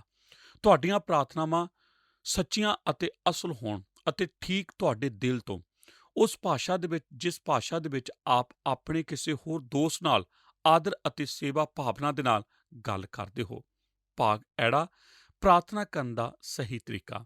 ਪ੍ਰਾਰਥਨਾ ਕਰਨ ਦਾ ਸਹੀ ਤਰੀਕਾ ਕੀ ਹੈ? ਗੌਰ ਕਰੋ, ਜਦੋਂ ਤੁਸੀਂ ਪ੍ਰਾਰਥਨਾ ਕਰੋ ਤਾਂ ਤੁਸੀਂ ਆਪਣੀ ਕੋਠੜੀ ਵਿੱਚ ਵੜ ਜਾਓ। ਵਚਨ ਵਿੱਚ ਲਿਖਿਆ ਹੈ, ਪਰ ਜਾਂ ਤੂੰ ਪ੍ਰਾਰਥਨਾ ਕਰੇ ਤਾਂ ਆਪਣੀ ਕੋਠੜੀ ਵਿੱਚ ਵੜ ਅਤੇ ਆਪਣਾ ਬੂਹਾ ਭੇੜ ਕੇ ਆਪਣੇ ਪਿਤਾ ਤੋਂ ਜਿਹੜਾ ਗੁਪਤ ਵਿੱਚ ਹੈ, ਅਤੇ ਤੇਰਾ ਪਿਤਾ ਜਿਹੜਾ ਗੁਪਤ ਵਿੱਚ ਵੇਖਦਾ ਹੈ ਤੈਨੂੰ ਫਲ ਦੇਵੇ। ਕੀ ਇਸ ਦਾ ਅਰਥ ਇਹ ਹੁੰਦਾ ਹੈ ਕਿ ਆਪ ਨੂੰ ਕਦੇ ਵੀ ਸਰਵਜਨਿਕ ਤੌਰ ਤੇ ਪ੍ਰਾਰਥਨਾ ਨਹੀਂ ਕਰਨੀ ਚਾਹੀਦੀ? ਨਹੀਂ, ਪਰ ਮੈਂ ਆਪ ਨੂੰ ਇੱਥੇ ਛੋਟਾ ਜਿਹਾ ਅਸੂਲ ਦੱਸ ਦੇਵਾਂ। ਉਦੋਂ ਤੱਕ ਸਰਵਜਨਿਕ ਤੌਰ ਤੇ ਪ੍ਰਾਰਥਨਾ ਕਰਨਾ ਆਰੰਭ ਕਰੋ ਜਦੋਂ ਤੱਕ ਆਪ ਨੇ ਨਿੱਜੀ ਤੌਰ ਤੇ ਪ੍ਰਾਰਥਨਾ ਵਿੱਚ ਕਾਫੀ ਸਮਾਂ ਨਾ ਬਿਤਾਇਆ ਹੋਵੇ। ਪ੍ਰਾਰਥਨਾ ਕਰਨਾ ਵਿੱਚ ਅਭਿਆਸ ਕੀਤਾ ਜਾਂਦਾ ਹੈ ਅਤੇ ਇਸ ਦਾ ਅਭਿਆਸ ਆਪ ਨੂੰ ਨਿੱਜੀ ਤੌਰ ਤੇ ਕਰਨ ਦੀ ਜ਼ਰੂਰਤ ਹੈ। ਮੁੱਖ ਤੌਰ ਤੇ ਜੋ ਪ੍ਰਾਰਥਨਾ ਹੈ ਉਸ ਨੂੰ ਨਿੱਜੀ ਤੌਰ ਤੇ ਗੁਪਤ ਢੰਗ ਵਿੱਚ ਕਰਨੀ ਪੈਣੀ ਹੈ। ਕੋਠੜੀ ਵਾਲੀ ਚੀਜ਼ ਨੂੰ ਸ਼ਬਦਿਕ ਤੌਰ ਤੇ ਨਾ ਲੈਣਾ। ਆਪ ਵਿੱਚੋਂ ਕੁਝ ਆਪਣੀਆਂ ਕੋਠੜੀਆਂ ਵਿੱਚ ਨਹੀਂ ਵੜ ਸਕਦੇ। ਆਪ ਦਰਵਾਜ਼ਾ ਖੋਲ੍ਹਦੇ ਹੋ ਅਤੇ ਇਹ ਸਭ ਤੁਹਾਡੇ ਉੱਤੇ ਆਣ ਪੈਂਦਾ ਹੈ। ਇੱਥੇ ਕੋਠੜੀ ਸ਼ਬਦ ਦਾ ਅਰਥ ਹੁੰਦਾ ਹੈ ਕਮਰਾ। ਇਸ ਦਾ ਅਰਥ ਹੁੰਦਾ ਹੈ ਬਸ ਇੱਕ ਪ੍ਰਾਰਥਨਾ ਕਰਨ ਵਾਲਾ ਕਮਰਾ। ਮੈਨੂੰ ਆਸ ਹੈ ਕਿ ਤੁਹਾਡੇ ਕੋਲ ਪ੍ਰਾਰਥਨਾ ਕਰਨ ਦੇ ਲਈ ਇੱਕ ਕਮਰਾ ਹੈ। ਆਪ ਨੂੰ ਆਪਣੇ ਕਮਰੇ ਵਿੱਚ ਜਾਣਾ ਪੈਣਾ ਹੈ, ਦਰਵਾਜ਼ਾ ਬੰਦ ਕਰਨਾ ਪੈਣਾ ਹੈ ਅਤੇ ਪਰਮੇਸ਼ਰ ਦੇ ਅੱਗੇ ਝੁਕਣਾ ਪੈਣਾ ਹੈ। ਮੈਂ ਵੇਖਦਾ ਕਿ ਆਪ ਨੂੰ ਇੱਕ ਇਹੋ ਜਿਹੇ ਕਮਰੇ ਦੀ ਜ਼ਰੂਰਤ ਹੈ ਜਿਸ ਵਿੱਚ ਆਵਾਜ਼ ਸੁਣਾਈ ਨਾ ਦਿੰਦੀ ਹੋਵੇ। ਜੇਕਰ ਆਪ ਇਸ ਤਰ੍ਹਾਂ ਪ੍ਰਾਰਥਨਾ ਕਰਨਾ ਚਾਹੁੰਦੇ ਹੋ ਜਿਸ ਤਰ੍ਹਾਂ ਮੈਂ ਕਰਦਾ ਹਾਂ, ਕਿਉਂਕਿ ਮੈਂ ਉੱਚੀ ਆਵਾਜ਼ ਵਿੱਚ ਪ੍ਰਾਰਥਨਾ ਕਰਦਾ ਹਾਂ। ਭਾਗ ਈੜੀ ਪ੍ਰਾਰਥਨਾ ਕਰਨ ਦਾ ਫਲ। ਪ੍ਰਾਰਥਨਾ ਕਰਨ ਦਾ ਫਲ ਠੀਕ ਉਹੀ ਹੈ ਜੋ ਕਿ ਦਾਨ ਦੇਣ ਦਾ ਫਲ ਹੈ। ਇਸ ਬਾਰੇ ਗੌਰ ਕਰੋ। ਮੈਂ ਤੁਹਾਨੂੰ ਸੱਚ ਆਖਦਾ ਹਾਂ ਕਿ ਉਹ ਆਪਣਾ ਫਲ ਪਾ ਚੁੱਕੇ। ਕੌਣ? ਉਹ ਲੋਕ ਜੋ ਜਦੋਂ ਪ੍ਰਾਰਥਨਾ ਕਰਦੇ ਹਨ ਤਦ ਇੱਕ ਖਾਸ ਸਥਿਤੀ ਵਿੱਚ ਹੁੰਦੇ ਹਨ। ਕੋਈ ਉਹਨਾਂ ਦੇ ਕੋਲ ਆਉਂਦਾ ਹੈ ਅਤੇ ਆਖਦਾ ਹੈ ਕਿ ਇਹ ਤਾਂ ਇੱਕ ਬਹੁਤ ਅਦਭੁਤ ਪ੍ਰਾਰਥਨਾ ਸੀ, ਬਸ ਆਪ ਨੇ ਆਪਣਾ ਫਲ ਪਾ ਲਿਆ ਹੈ ਅਤੇ ਇਹੋ ਹੀ ਉਹ ਸਭ ਕੁਝ ਹੈ ਜੋ ਆਪ ਪ੍ਰਾਪਤ ਕਰਨ ਜਾ ਰਹੇ ਹੋ। ਜੇਕਰ ਆਪ ਨੇ ਇਸ ਕਾਰਨ ਕਰਕੇ ਪ੍ਰਾਰਥਨਾ ਕੀਤੀ ਸੀ, ਇਸ ਵਿੱਚ ਕੁਝ ਉਹ ਆਪਣਾ ਫਲ ਪਾ ਚੁੱਕੇ। ਮੈਂ ਇੱਥੇ ਪਾ ਚੁੱਕੇ ਸ਼ਬਦ ਦੇ ਬਾਰੇ ਗੌਰ ਕੀਤਾ ਸੀ। ਸ਼ਬਦਿਕ ਤੌਰ ਤੇ ਇਹ ਇੱਕ ਪੈਸੇ ਨਾਲ ਸੰਬੰਧਿਤ ਸ਼ਬਦ ਹੈ ਜਿਸ ਦਾ ਅਰਥ ਹੁੰਦਾ ਹੈ ਇੱਕ ਰਸੀਦ ਪਾਉਣਾ, ਪੂਰੀ ਅਦਾਇਗੀ ਕੀਤੀ ਜਾਣੀ। ਉਹ ਪੂਰੀ ਅਦਾਇਗੀ ਉਹਨਾਂ ਨੂੰ ਕੀਤੀ ਜਾ ਚੁੱਕੀ ਹੈ। ਇਹ ਆਖਦਾ ਹੈ ਕਿ ਜੇਕਰ ਆਪ ਉਚਿਤ ਅਤੇ ਠੀਕ ਤਰੀਕੇ ਦੇ ਨਾਲ ਪ੍ਰਾਰਥਨਾ ਕਰਦੇ ਹੋ ਤਾਂ ਤੁਹਾਡਾ ਪਿਤਾ ਜੋ ਗੁਪਤ ਵਿੱਚ ਵੇਖਦਾ ਹੈ ਉਹ ਤੁਹਾਨੂੰ ਫਲ ਦੇਵੇਗਾ। ਕਿ ਆਪ ਇਹ ਸਭ ਖੁੱਲ੍ਹੇ ਤੌਰ ਤੇ ਪ੍ਰੇਰਨਾ ਦੇ ਨਾਲ ਮਨੁੱਖਾਂ ਦੇ ਦੁਆਰਾ ਪਛਾਏ ਜਾਣ ਦੇ ਲਈ ਨਹੀਂ ਕਰਦੇ। ਇਹੋ ਹੀ ਸਮੁੱਚੀ ਦਲੀਲ ਹੈ। ਇਹ ਦ੍ਰਿਸ਼ਟਾਂਤ ਕੀ ਹੈ? ਕਦੇ-ਕਦੇ ਆਪ ਇਸੇ ਤਰ੍ਹਾਂ ਦਾਨ ਦਿੰਦੇ ਹੋ। ਕੀ ਆਪ ਇਸ ਤਰ੍ਹਾਂ ਕਰਦੇ ਹੋ? ਨਹੀਂ ਕਰਦੇ। ਕਦੇ-ਕਦੇ ਆਪ ਇਸ ਤਰ੍ਹਾਂ ਪ੍ਰਾਰਥਨਾ ਕਰਦੇ ਹੋ। ਨਾ ਕਰੋ, ਇਸ ਤਰ੍ਹਾਂ ਨਾ ਕਰੋ। ਨੰਬਰ 3, ਵਰਤ ਰੱਖਣ ਦੀ ਨਿੱਜੀ ਆਤਮਿਕ ਅਨੁਸ਼ਾਸਨ। ਵਰਤ ਰੱਖਣ ਦੀ ਨਿੱਜੀ ਆਤਮਿਕ ਅਨੁਸ਼ਾਸਨ ਇਹ ਤੀਜੀ ਗੱਲ ਹੈ ਅਤੇ ਮੈਂ ਕਰੀਬ ਨਹੀਂ ਜਾਣਦਾ ਕਿ ਇਸ ਦ੍ਰਿਸ਼ਟਾਂਤ ਦਾ ਇਸਤੇਮਾਲ ਕਿਵੇਂ ਕਰਨਾ ਹੈ, ਕਿਉਂਕਿ ਕੋਈ ਅੱਜ ਵਰਤ ਰੱਖਣ ਦੇ ਬਾਰੇ ਕੁਝ ਨਹੀਂ ਜਾਣਦਾ ਜਦੋਂ ਤੱਕ ਆਪ ਭਾਰ ਘਟਾਉਣ ਦੀ ਕੋਸ਼ਿਸ਼ ਨਾ ਕਰੋ ਅਤੇ ਇਹ ਕਿਸੇ ਰੂਹਾਨੀ ਕਾਰਨ ਦੇ ਕਾਰਨ ਨਹੀਂ ਹੈ। ਵਰਤ ਰੱਖਣਾ ਮੁੱਖ ਤੌਰ ਤੇ ਸਾਡੇ ਪ੍ਰਭੂ ਦੇ ਦਿਨ ਦਾ ਇੱਕ ਹਿੱਸਾ ਹੈ। ਇਹ ਸਾਡੇ ਦਿਨ ਦਾ ਇੱਕ ਹਿੱਸਾ ਹੋਣਾ ਚਾਹੀਦਾ ਹੈ, ਪਰ ਇਹ ਹੈ ਜੋ ਕਿ ਵਰਪੇਗਾ। ਭਾਗ ਊੜਾ ਵਰਤ ਰੱਖਣ ਦਾ ਗਲਤ ਤਰੀਕਾ। ਵਰਤ ਰੱਖਣ ਦਾ ਗਲਤ ਤਰੀਕਾ ਹੈ। ਵਚਨ ਵਿੱਚ ਲਿਖਿਆ ਹੈ ਕਿ ਜਾਂ ਤੁਸੀਂ ਵਰਤ ਰੱਖੋ ਤਾਂ ਕਪਟੀਆਂ ਵਾਂਗੂ ਮੂੰਹ ਉਦਾਸ ਨਾ ਬਣਾਓ, ਕਿਉਂ ਜੋ ਉਹ ਆਪਣਾ ਮੂੰਹ ਇਸ ਲਈ ਵਿਗਾੜਦੇ ਹਨ ਭਾਈ ਉਹ ਮਨੁੱਖਾਂ ਨੂੰ ਵਰਤੀ ਮਾਲੂਮ ਹੋਣ। ਮੈਂ ਤੁਹਾਨੂੰ ਸੱਚ ਆਖਦਾ ਹਾਂ ਭਾਈ ਉਹ ਆਪਣਾ ਫਲ ਪਾ ਚੁੱਕੇ। ਆਪ ਨੂੰ ਹੈਕਲ ਦੇ ਮੈਦਾਨਾਂ ਦੇ ਸਭ ਪਾਸੇ ਵੇਖ ਸਕਦੇ ਹੋ। ਉਹ ਪੁਰਾਣੇ ਗੰਦੇ ਕੱਪੜੇ ਪਹਿਨਦੇ ਹਨ। ਉਹ 3 ਜਾਂ 4 ਦਿਨਾਂ ਲਈ ਸ਼ੇਵ ਨਹੀਂ ਕਰਦੇ ਅਤੇ ਉਹ ਆਪਣੇ ਵਾਲਾਂ ਨੂੰ ਉਲਝਣ ਦਿੰਦੇ ਹਨ ਅਤੇ ਇਸ ਤਰ੍ਹਾਂ ਘੁੰਮਦੇ ਫਿਰਦੇ ਹਨ ਜਿਸ ਤਰ੍ਹਾਂ ਕਿ ਉਹਨਾਂ ਨੂੰ ਕੋਈ ਦਰਦ ਹੋ ਰਿਹਾ ਹੋਵੇ। ਉਹ ਇੱਕ ਦੂਸਰੇ ਨੂੰ ਆਖਣਗੇ, ਹਾਂ ਉਹ ਵਰਤ ਰੱਖ ਰਹੇ ਹਨ। ਪਿਆਰੇ ਦਰਸ਼ਕੋ, ਅਸੀਂ ਤੁਹਾਡਾ ਸਾਰਿਆਂ ਦਾ ਦਿਲ ਤੋਂ ਧੰਨਵਾਦ ਕਰਦੇ ਹਾਂ ਕਿ ਤੁਸੀਂ ਸਾਡੇ ਨਾਲ ਸਾਡੇ ਅੱਜ ਦੇ ਪ੍ਰੋਗਰਾਮ ਦੇ ਵਿੱਚ ਅਖੀਰ ਤੱਕ ਬਣੇ ਰਹੇ। ਦੋਸਤੋ, ਅਸੀਂ ਕਾਫੀ ਦਿਨਾਂ ਤੋਂ ਪ੍ਰਭੂ ਯਿਸੂ ਮਸੀਹ ਜੀ ਦੇ ਪਹਾੜੀ ਉਪਦੇਸ਼ ਤੋਂ ਸਿੱਖਿਆ ਪ੍ਰਾਪਤ ਕਰਦੇ ਆ ਰਹੇ ਹਾਂ। ਬਾਈਬਲ ਬਾਣੀ ਦੇ ਵਿੱਚ ਇਹ ਪਹਾੜੀ ਉਪਦੇਸ਼ ਮੱਤੀ ਦੀ ਅੰਜੀਲ ਦੇ 5, 6 ਅਤੇ 7 ਅਧਿਆਇਆਂ ਦੇ ਵਿੱਚ ਦਰਜ ਹਨ। ਅੱਜ ਅਸੀਂ ਮੱਤੀ ਦੀ ਅੰਜੀਲ ਦੇ 6 ਅਧਿਆਇ ਦੀ 1 ਤੋਂ ਲੈ ਕੇ 6 ਆਇਤਾਂ ਤੱਕ ਅਤੇ ਫਿਰ 16 ਤੋਂ ਲੈ ਕੇ 18 ਆਇਤਾਂ ਦੇ ਵਚਨਾਂ ਦੇ ਉੱਤੇ ਗੌਰ ਕਰ ਰਹੇ ਸੀ। ਅੱਜ ਅਸੀਂ ਸਿੱਖ ਰਹੇ ਸੀ ਕਿ ਪ੍ਰਭੂ ਯਿਸੂ ਨੇ ਸਾਨੂੰ ਚਿਤਾਉਂਦੇ ਹੋਏ ਇਹ ਕਿਹਾ ਕਿ ਖਬਰਦਾਰ, ਤੁਸੀਂ ਆਪਣੇ ਧਰਮ ਦੇ ਕੰਮਾਂ ਨੂੰ ਮਨੁੱਖਾਂ ਨੂੰ ਵਿਖਾਉਣ ਦੇ ਲਈ ਨਾ ਕਰੋ। ਦਾਨ ਦੇਣਾ, ਪ੍ਰਾਰਥਨਾ ਕਰਨਾ, ਵਰਤ ਰੱਖਣਾ, ਇਹ ਸਭ ਕੰਮ ਧਰਮ ਦੇ ਕੰਮ ਹੀ ਗਿਣੇ ਜਾਂਦੇ ਹਨ। ਦੋਸਤੋ, ਧਿਆਨ ਦਿਓ ਕਿ ਤੁਹਾਨੂੰ ਤੁਹਾਡੇ ਧਰਮ ਦੇ ਕੰਮਾਂ ਦਾ ਪ੍ਰਤੀਫਲ ਮਨੁੱਖਾਂ ਤੋਂ ਚਾਹੀਦਾ ਹੈ ਜਾਂ ਪਰਮੇਸ਼ਰ ਦੇ ਕੋਲੋਂ ਚਾਹੀਦਾ ਹੈ। ਹੁਣ ਅਸੀਂ ਆਪਣੇ ਪ੍ਰੋਗਰਾਮ ਨੂੰ ਇੱਥੇ ਹੀ ਸਮਾਪਤ ਕਰਦੇ ਹਾਂ। ਅਸੀਂ ਆਪਣੇ ਅਗਲੇ ਪ੍ਰੋਗਰਾਮ ਦੇ ਵਿੱਚ ਵੀ ਇਸ ਅਧਿਐਨ ਨੂੰ ਜਾਰੀ ਰੱਖਾਂਗੇ। ਆਓ ਪ੍ਰਾਰਥਨਾ ਕਰਦੇ ਹਾਂ। ਸਾਡੇ ਦਿਆਲੂ, ਕਿਰਪਾਲੂ ਅਤੇ ਧਰਮੀ ਪਰਮੇਸ਼ਵਰ, ਅਸੀਂ ਯਿਸੂ ਮਸੀਹ ਜੀ ਦੇ ਨਾਂ 'ਚ ਤੁਹਾਡੇ ਚਰਨਾਂ ਵਿੱਚ ਆਉਂਦੇ, ਜਿਨ੍ਹਾਂ ਨੇ ਸਾਡੇ ਪਾਪਾਂ ਨੂੰ ਆਪਣੇ ਲਹੂ ਦੇ ਦੁਆਰਾ ਧੋ ਕੇ ਸਾਨੂੰ ਤੁਹਾਡੇ ਲਈ ਧਰਮੀ ਬਣਾਇਆ ਹੈ। ਪਿਤਾ ਪਰਮੇਸ਼ਵਰ, ਤੁਹਾਡਾ ਧੰਨਵਾਦ ਕਰਦੇ ਹਾਂ ਅੱਜ ਦੇ ਇਸ ਵਚਨ ਵਾਸਤੇ ਕਿ ਅੱਜ ਦੇ ਪ੍ਰੋਗਰਾਮ ਦੇ ਵਿੱਚ ਤੁਸੀਂ ਪਿਤਾ ਪਰਮੇਸ਼ਵਰ ਸਾਨੂੰ ਸਿਖਾਇਆ ਕਿ ਅਸੀਂ ਧਰਮ ਦੇ ਕੰਮ ਦਿਖਾਵੇ ਲਈ ਨਾ ਕਰੀਏ। ਅਸੀਂ ਧਰਮ ਦੇ ਕੰਮ ਆਪਣੇ ਆਪ ਨੂੰ ਉੱਚਾ ਚੁੱਕਣ ਲਈ ਨਾ ਕਰੀਏ। ਅਸੀਂ ਧਰਮ ਦੇ ਕੰਮ ਮਨੁੱਖਾਂ ਤੋਂ ਪ੍ਰਸ਼ੰਸਾ ਕਰਨ ਦੇ ਲਈ ਨਾ ਕਰੀਏ। ਪਿਤਾ, ਇਹਨਾਂ ਸਾਰੀਆਂ ਗੱਲਾਂ ਵਾਸਤੇ ਜੋ ਤੁਸੀਂ ਅੱਜ ਦੇ ਵਚਨ ਦੇ ਦੁਆਰਾ ਸਾਨੂੰ ਸਿਖਾਈਆਂ, ਪਿਤਾ ਪਰਮੇਸ਼ਵਰ, ਅਸੀਂ ਇੱਕੋ ਗੱਲ ਸਮਝੇ ਕਿ ਸਾਨੂੰ ਹਰ ਵੇਲੇ ਪ੍ਰਭੂ ਜੀ ਤੁਹਾਡੇ ਵੱਲ ਤੱਕਦੇ ਰਹਿਣਾ ਚਾਹੀਦਾ। ਪਿਤਾ, ਮੇਰੀ ਪ੍ਰਾਰਥਨਾ ਖੁਦਾਵੰਦ, ਤੁਸੀਂ ਸਾਡੇ ਸਾਰਿਆਂ 'ਤੇ ਦਇਆ ਕਰੋ, ਸਾਡੇ ਦਰਸ਼ਕਾਂ 'ਤੇ ਦਇਆ ਕਰੋ, ਤਾਂ ਕਿ ਅਸੀਂ ਤੁਹਾਡੇ ਵਚਨ ਦੀ ਗੰਭੀਰਤਾ ਨੂੰ ਸਮਝ ਸਕੀਏ, ਧਰਮ ਦੇ ਕੰਮਾਂ ਦੀ ਗੰਭੀਰਤਾ ਨੂੰ ਸਮਝ ਸਕੀਏ, ਅਤੇ ਜੋ ਕੁਝ ਵੀ ਕਰੀਏ ਪਿਤਾ ਤੁਹਾਨੂੰ ਖੁਸ਼ ਕਰਨ ਵਾਸਤੇ ਕਰੀਏ। ਕਿਉਂਕਿ ਪਿਤਾ ਪਰਮੇਸ਼ਵਰ, ਇਨਸਾਨ ਸਾਨੂੰ ਕੋਈ ਫਾਇਦਾ ਨਹੀਂ ਦੇ ਸਕਦਾ, ਲੇਕਿਨ ਪਿਤਾ ਪਰਮੇਸ਼ਵਰ ਤੁਸੀਂ ਸਾਡੇ ਉੱਤੇ ਕਿਰਪਾ ਕਰਦੇ ਹੋ। ਧੰਨਵਾਦ ਕਰਦੇ ਪਿਤਾ ਪਰਮੇਸ਼ਵਰ ਇਸ ਅੱਛੇ ਵਚਨ ਵਾਸਤੇ ਜਿਹੜਾ ਤੁਸੀਂ ਅੱਜ ਆਪਣੇ ਦਾਸ ਡਾਕਟਰ ਡੇਵਿਡ ਜਰਮਾਇਆ ਦੇ ਮੂੰਹੋਂ ਸਾਡੇ ਤੱਕ ਪਹੁੰਚਾਇਆ। ਅਸੀਂ ਤੁਹਾਡਾ ਧੰਨਵਾਦ ਕਰਦੇ ਹਾਂ ਇਸ ਅੱਛੇ ਵਚਨ ਵਾਸਤੇ। ਯਿਸੂ ਨਾਸਰੀ ਜੀ ਦੇ ਨਾਂ 'ਚ ਮੰਗਦੇ ਹਾਂ, ਆਮੀਨ।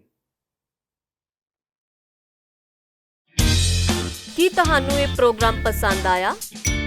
ਹੁਣੇ ਸਾਨੂੰ ਇੱਕ ਮਿਸ ਕਾਲ ਦਿਓ ਤੇ ਤੁਸੀਂ ਅਗਲੇ ਜੇਤੂ ਹੋ ਸਕਦੇ ਹੋ।